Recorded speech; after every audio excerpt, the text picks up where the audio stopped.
विष्णु शिलाधीर गुरु सुनरमति वैष्णवे जाति बुद्धिर विष्णोर्वा वैष्णवानां कलिमल मथने पाद तीर्थेम्बु बुद्धि सिद्धे तन्नाम्नि मंत्रे कलि कलुष हरे शब्द सामान्य बुद्धि श्री से सर्वेश्वरे से तदितर समधीर यस्य वा नारकी सा। नरक से आए हुए मनुष्य की पहचान क्या है?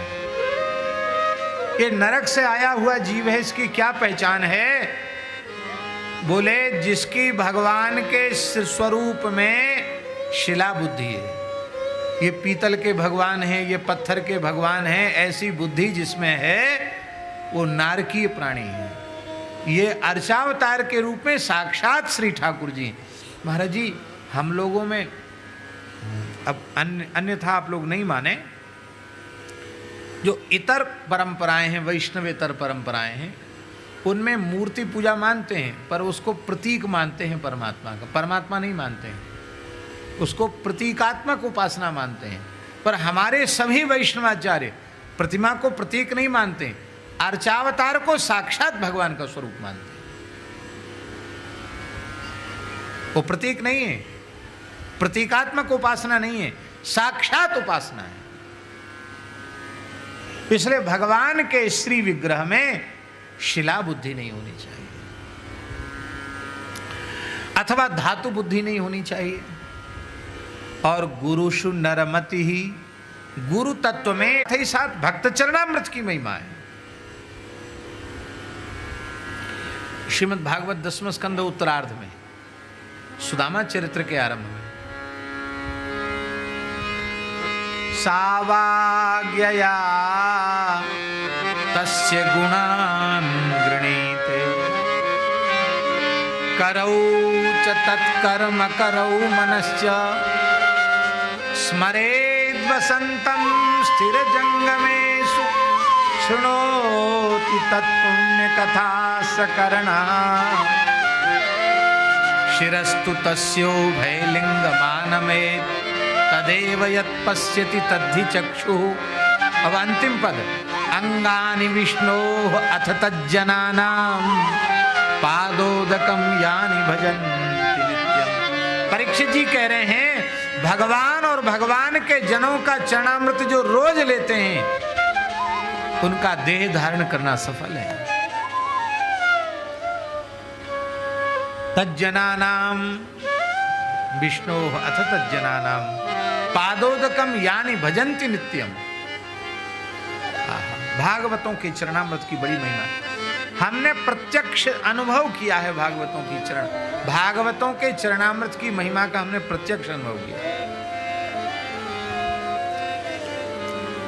सौराष्ट्र गुजरात में एक लखतर एक जगह है। लखतर सुरेनगर जिले में तहसील है लखतर। हमारे पूज्य गुरुदेव भक्तमाली जी की कथा हो रही थी, हम लोग भी थे।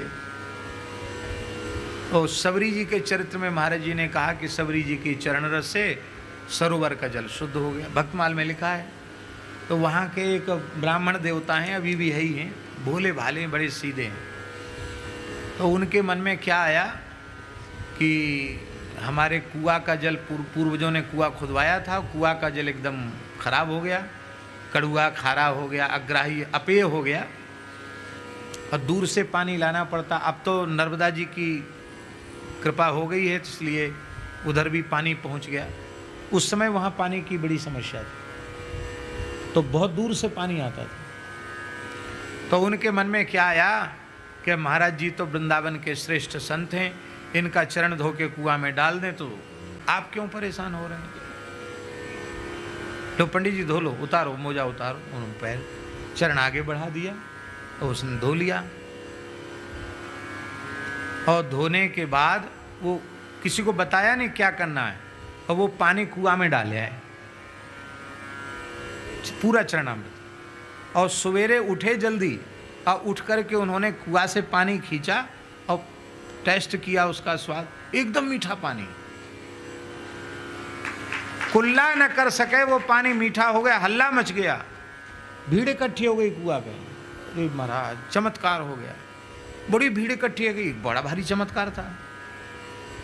महाराज जी के सामने बात आई तो महाराज जी बड़े संकोच में पड़ गए।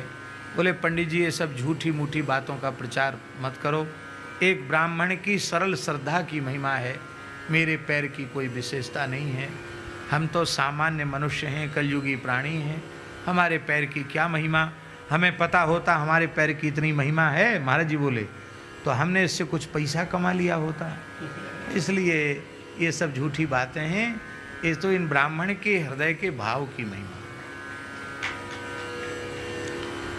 ये प्रत्यक्ष चमत्कार देखा। एक बालक को डॉक्टर ने मृत घोषित कर दिया, एक बुंदेलखंड के गांव की घटना है आचार्य जी। और वहाँ एक नारायण दास माते करके वैष्णव थे, बहुत अच्छे गृहस्थ भक्त थे।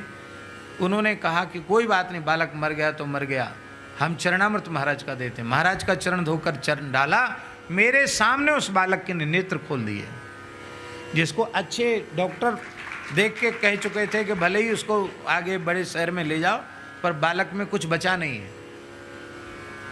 बालक के शरीर में चेतना पुनः आ गई। और महाराज जी के पता नहीं मुंह से क्या निकला, बोले अब इस बालक का नाम बदल दो, नया नाम रख दो। महाराज जी बोले महाराज कौन सा नाम रखें? महाराज जी बोले इसका नाम जानकी शरण रख दो। ऐसे उनके मुंह से निकला, बोले इसका नाम जानकी शरण रख दो। किशोरी जी की कृपा से नया जीवन इसको मिला। वैष्णव चरणामृत की महिमा, भगवत चरणामृत की महिमा तो है ही है।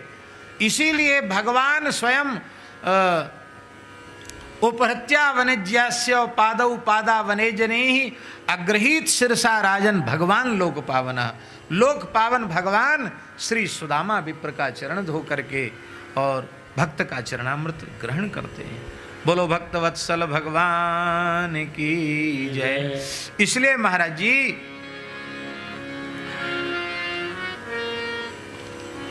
हाँ एक और बात कह दें, मंत्र में सामान्य बुद्धि, ये शब्दों की संयोजना मात्र है, ऐसी बुद्धि, और भगवान के सर्व पापहारी नाम में सामान्य शब्द की बुद्धि। और महाराज जी एक विशेष बात है, भगवान के प्रति सामान्य देवी देवता की बुद्धि अथवा देवी देवता के प्रति सर्वेश्वर की बुद्धि, ये भी एक दोष है। ऐसा करने वाला वो नारकीय है। हाँ भगवत संबंध से अभी देखिए एक बात है, जहाँ कहीं वेदादि में पुराणों में देवताओं का स्तवन किया गया है, वहाँ वस्तुतः उस देवता का स्तवन नहीं है, अपितु तद देवतांतरयामी जो भगवान हैं उन भगवान का ही स्तवन किया जा रहा है। क्योंकि जो शब्द कहे जा रहे हैं वो किसी देवता में घटित नहीं होने वाले हैं, वे शब्द केवल परब्रह्म परमात्मा भगवान में ही घटित होते हैं। इसलिए भगवान का ही सर्वत्र स्तवन किया जाता है। प्रतिमा मंत्र तीर्थेषु भजने वैष्णवे गुरौ यादृशी भावना यस्य सिद्धिर्भवति तादृशी। जिसकी जैसी भावना वैसी उसकी बुद्धि। ब्राह्मण क्षत्रियो वैश्य शूद्रो वा यदि वेतरः विष्णु भक्ति समायुक्तो गेय सर्वोत्तमस्य। स्कंद पुराण में लिखा है, ब्राह्मण हो, क्षत्रिय हो, वैश्य हो, शूद्र हो, इतर हो। अरे महाराज कहाँ तक कहें, किरात हूणांध्र पुलिंद पुलकसा आभीर कंका यवना खसा दया येन्ने च पापा यदुपाश्रया श्रया शुद्ध्यन्ति तस्मै प्रभु विष्णवे नमः। भगवान की ऐसी महिमा है। इसलिए धर्माणामथ सर्वेषां वैष्णवो धर्म उत्तमः सर्वेषां धर्मिणां मध्ये पूज्य श्री वैष्णव सदा। चांडालोपि मुनिश्रेष्ठ विष्णु भक्तो द्विजाधिकः विष्णु भक्ति विहीनश्च द्विजोपि सुपचाधमः। नारद पुराण में ये बात आई है।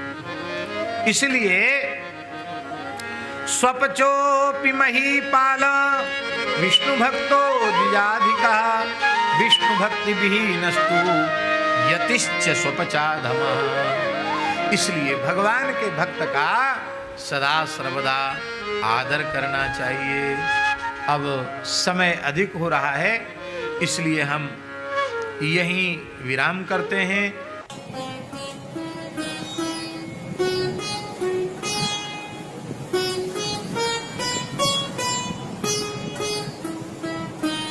श्री सीताराम। प्रतिदिन सत्संग एवं दर्शन के लिए श्री महाराज जी के ऑफिशियल चैनल को जरूर सब्सक्राइब करें।